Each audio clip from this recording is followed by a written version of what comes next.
السلام عليكم ورحمة الله على أحلى متابعين. النهاردة جايبة لكم الفرق بين مكنسة بانيسونيك بكيس ومكنسة بانيسونيك بدون كيس.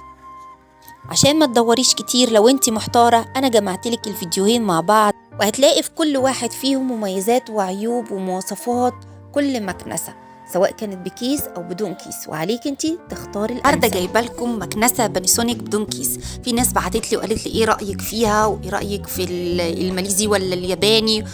هقول لكم النهارده على كل مميزاتها وعيوبها والفرق بين الموديلات عشان تعرفي وتقرري بنفسك هتجيبي ايه، وهقول لك عن رأيي الشخصي في آخر الفيديو في اللي بكيس واللي بدون كيس.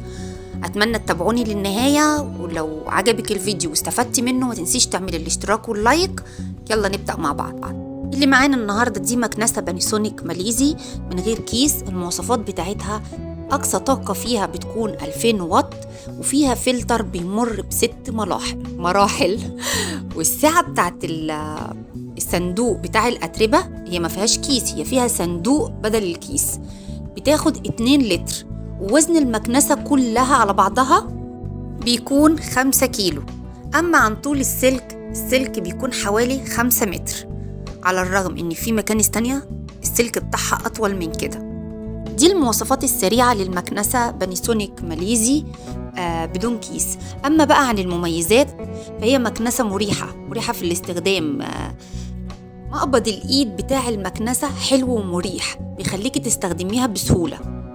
واحلى ميزه انا حبيتها في المكنسه دي هي الميزه بتاعه الايد بتاع المكنسه من تحت، الكف اللي بيشفط الاتربه. هما بيقولوا على اسمها فوهه، بس الناس يعني اللي دارج بينا اسمه ايه، الكف او المقشه بتاعه المكنسه اللي تحت. فيها الحته الاماميه بتترفع لوحدها لو ما بتيجي تخبطيها مثلا في الحيطه، او عايزه تجيبي الاتربه اللي حوالين الحيطه بتترفع لوحدها. فدي جميلة مش موجودة في المكانس التانية. حتى في البانيسونيك الياباني اللي بقالها كذا سنة ما فيهاش الميزة دي. وكمان ميزة كمان حلوة في الإيد بتاعت المكنسة، إن الفرشة اللي تحت اللي في المقشة بتاعت المكنسة، الفرشة بتطلع وبتنزل لوحدها تلقائي. يعني لو بتشفطي بيها على السجادة بتلاقي الفرشة نزلت، بتشفطي على البلاط بتلاقيها طلعت اوتوماتيك لوحدها. طبعا اللي عندهم مكانس عارفين ان في زرار بيبقى في الكف تحت ده، بتدوسي عليه علشان تغيريها، ان كان على السيراميك او على السجاد بتنزلي المقشه. تمام. لكن دي بقى الميزه الحلوه اللي فيها هي تلقائيا بتشفطي على السجاد، الريشه بتنزل، المقشه بتاعتها بتنزل، الفرشه بتشفطي على البلاط بتلاقي الجلده هي اللي نزلت والفرشه اللي طلعت. تمام. فهي ميزه جميله عجبتني. واما عن العجلات بقى بتاعت المكنسه، العجلات ناعمه وده بيخليها تتحرك معاكي بسهوله. في عجلات في مكانس بتكون خشنه بتيجي يعني بتتحرك كده ببطء وتقعدي تشدي فيها وانتي بتتعاملي، لا دي ناعمه وتلاقيها بتجري معاكي كده. وطبعا مكنسه بانيسونيك الماليزي زيها زي اي مكنسه تانية، بتلاقي معاها القطعه اللي بتستخدميها في الستاير، والقطعه اللي بتستخدميها في الاماكن الضيقه، وفي الفرشه اللي بتستخدميها للأماكن الرقيقة والناعمة اللي مش عايزاها تتخربش منك. وكمان المكنسة بانيسونيك قوية الشفط. فطبعا اللي معانا النهاردة دي مكنسة 2000 واط، وفي منها 1600 واط، في منها كذا موديل، وهقول لكم برضه على الفرق بين الموديلات لما أقول لكم عن العيوب اللي موجودة فيها. في الآخر هقول لكم على الفرق. وهي جميلة جدا في إن الفلتر بتاعها كفاءته عالية جدا بكفاءة مزدوجة. الفلتر بتاعها متكون من فلتر رئيسي وفلتر عادم، ده بيخلي الهواء اللي خارج من المكنسة ما يكونش فيه أتربة. وطبعا ساعات بتشفطي بالمكنسة بتاعتك كده بتحسي في ريحة تراب، ده بقى بينقي الهواء وبيخليها تمام، وانتي بتشغلة بيها ما بتحسيش بريحة الأتربة. كمان من جوه المكنسة هتلاقي فيه فرشة صغيرة، دي بتستخدميها وانتي بتنضفي صندوق الأتربة بتاع المكنسة. وطبعا صندوق الأتربة ده لما بتفكيه خلي بالك المقبض بتاعها بمقبض واحد طويل، بتفصليهم عن بعض في المكان بتاع صندوق الأتربة، لازم بترفعي منه. اوعي وانتي ماسكة المكنسة او تحركيها من المكان ده، هو المقبض متوصل ببعض. دايما خلي ايدك بعيد عن صندوق الأتربة، علشان الحركة دي لو فضلتي كل شوية تمسكي منها وتتخلع بعد كده هتنعم منك، وهتغلبي في انك كل شوية تضغطي وتحطيها في مكانها. وانا بعتبر عموما ان ده عيب من عيوب المكنسة بانيسونيك اللي من غير كيس اللي بصندوق. ان المفروض كانوا عملوا فاصل بين ده وبين ده، علشان المكان ده بعد كده بينعم وبيبقى صعب بعد كده معاكي في الاستخدام، بيبقى سيء. هقول لكم كمان على عيب فيها، وده بالنسبة لي من اقوى العيوب اللي موجودة في مكنسة بانيسونيك يا ستي. لما كنت بكلمك قبل كده عن الستاير بقولك لما تيجي تشفطي الستاير والتراب اللي موجود على الستاير، بدل ما تفكيها وتركبيها كل شوية لازم بتوطي درجة الشفط بتاعة المكنسة. العيب هنا عندنا ان مكنسة بانيسونيك ما فيهاش درجات للشفط، هي درجة واحدة وبتكون قوية. هتيجي تشفطي حضرتك الستاير هتتشفط معاكي في المكنسة، فده بالنسبة لي عيب انا ما اقبلوش. أما بقى عن تنظيف في الصندوق بتاع الأتربة، لازم بتفكيه على الأقل مرة كل شهر، وتخلي بالك جدا وانت بتستخدميه. وكمان الفلتر فيه علامة زرقاء كده هوريها لكم، دي لازم بتروحي تفتحي وتقفلي فيها يعني من مرة ل10 مرات، علشان تفضي الأتربة اللي موجودة في الجوانب والحتت الضيقة اللي فيها. ومعاكي الفرشة بتنضفي بيها وبتغسليها بمية عادي، بس لازم تخلي بالك كويس جدا. والسفنج اللي بيبقى بيفلتر الهواء او بيحوش الهواء عن الموتور ده برضو لازم تغسليه وتنشفيهم كويس جدا، وبعدين ترجعي تركبيها. وكمان العيب اللي موجود فيها ومش عاجبني ان طول السلك بتاعها 5 متر، على الرغم ان في مكانس تانية السلك بتاعها اطول. لكم انا على عيب المقبض بتاع الصندوق بتاع المكنسة، والعيب بتاع قوة الشفط اللي موجودة. قوية الشفط بس القوة دي مش هتنفع مع الستاير، فمستويات فالدرجات بتاعت مستويات الشفط دي حلوة جدا ومفيدة. اما بقى لو جيتي سألتيني عن الفرق بين الموديلات اللي موجودة في مكنسة بانيسونيك بدون كيس، هقولك ان في منها الايد معدن، في موديلات الايد بتاعتها معدن، وفي موديلات تانية الايد بتاعتها العمود، يعني العمود بتاعها بلاستيك. وطبعا في موديلات 2000 واط وفي موديلات 1600 واط. ومبدئيا كل الموديلات اللي موجودة من مكنسة بانيسونيك ماليزي بدون كيس فيها خاصية الميجا سايكلون. ميجا سايكلون موجودة في اللي في 2000 واط واللي في 1600 واط.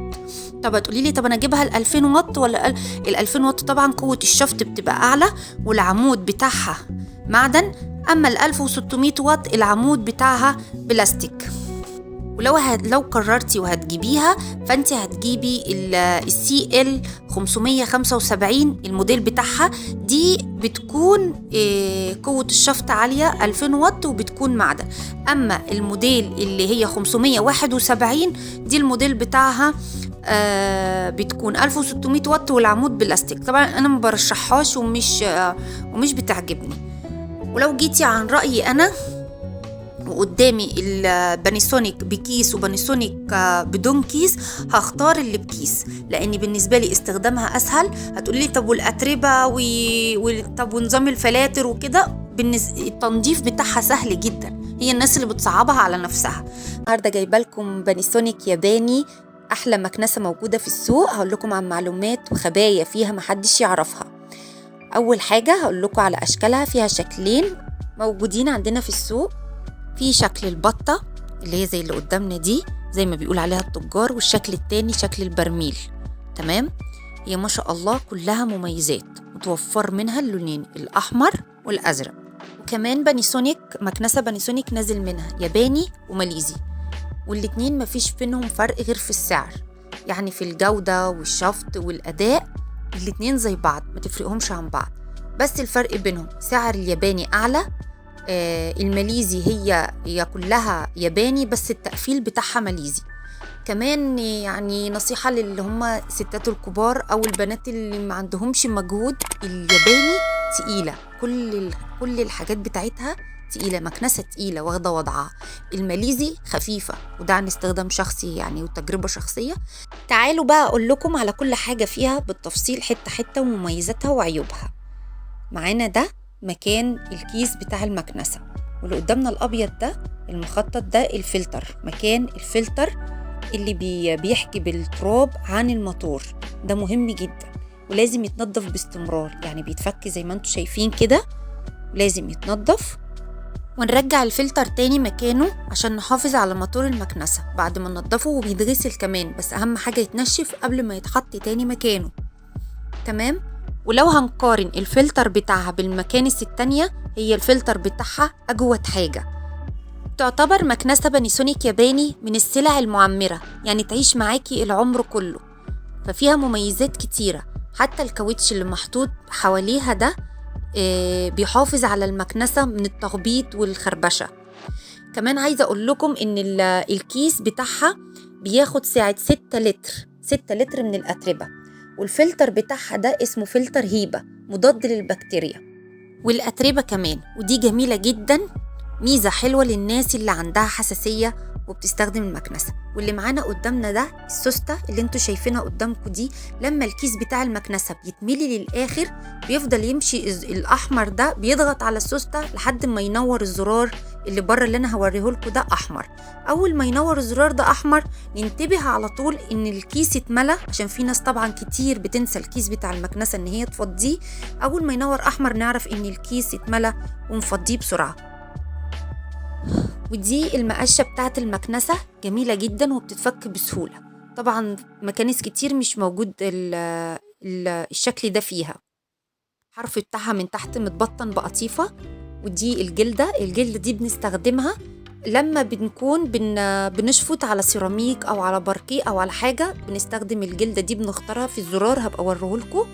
واللي قدام دي المقشة دي طبعا للسجاد زي ما احنا عارفين، وبتتفك لكذا حتة بسهولة. ومن جوه بصوا معمولة بجودة عالية جدا، ياباني أصلي. تمام.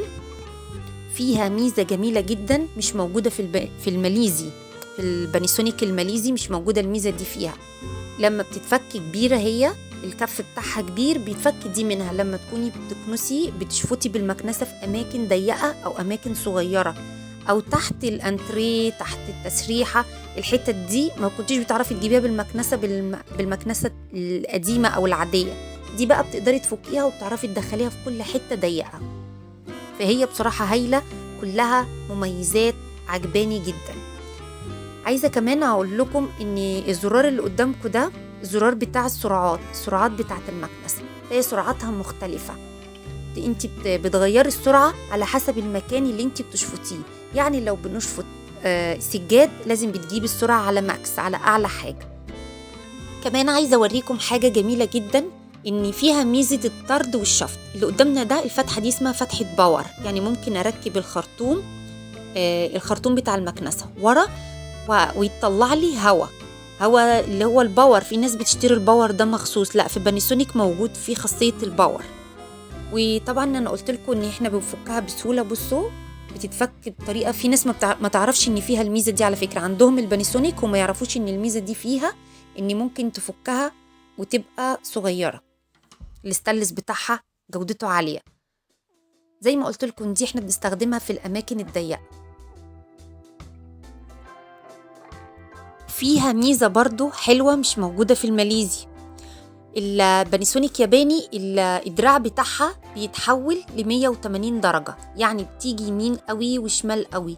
الماليزي لو جبتها قوي كده ممكن تتكسر، يعني لو ميلتي الايد بتاع المكنسة كده تتكسر منك. لكن ما شاء الله بصوا يعني 180 درجة لليمين والشمال، فسهلة. وعايزة اوريكم كمان فيها ميزة حلوة قوي. العجل بتاعت المكنسة بتاعت المقشة ناعمة، بتتحرك بسهولة. في مكانس تانية مقارنة بيهم، المكانس التانية العجلة دي تقيلة، لما تيجي تحركي المكنسة تلاقي نفسك بتعاني كده وانت بتحركيها. لكن ما شاء الله دي فيها نعومة، بتحرك المكنسة بسهولة. وعندنا الزرار ده اللي انا قلت لكم عليه، اللي بتحول المكنسة من مقشة لزي او الجلدة اللي هي عاملة زي المساحة دي للبلاط او السيراميك. تمام. ودي الفرش الإضافية بتاعتها. عندنا اللي على اليمين دي للأنتريهات، الأماكن الضيقة اللي ما بنعرفش ننضفها، فدي جميلة جدا. واللي على الشمال دي الفرشة بتاعت الستاير.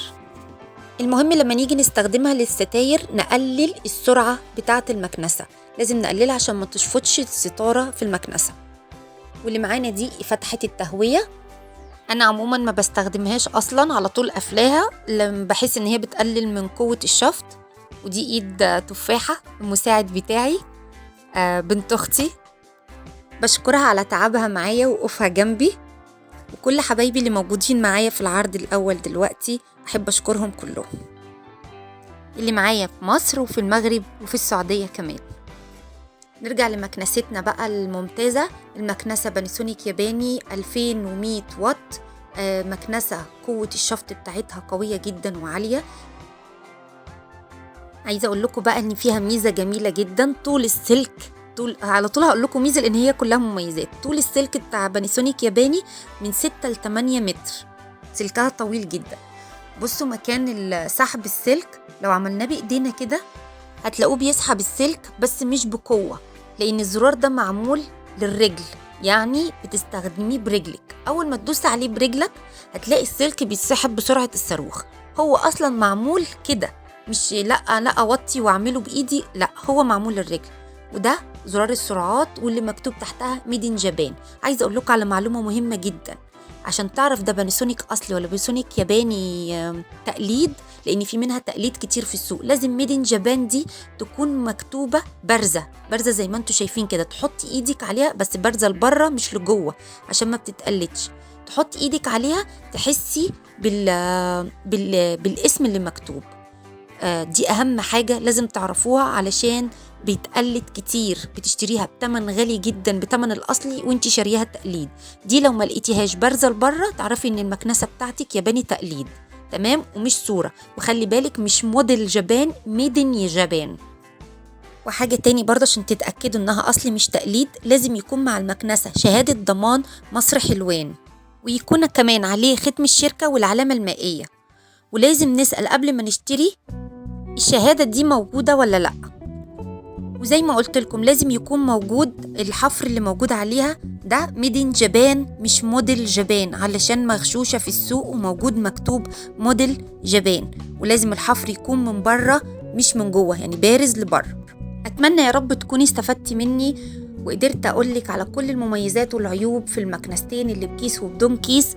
ولو كنت استفدتي فعلا ما تنسيش تعملي اشتراك ولايك وتفعلي زر الجرس على الكل علشان يوصلك بإذن الله مني كل جديد وتستفادي مني بمعلومة جديدة. دمتم في أمان الله. حياة شلهوب.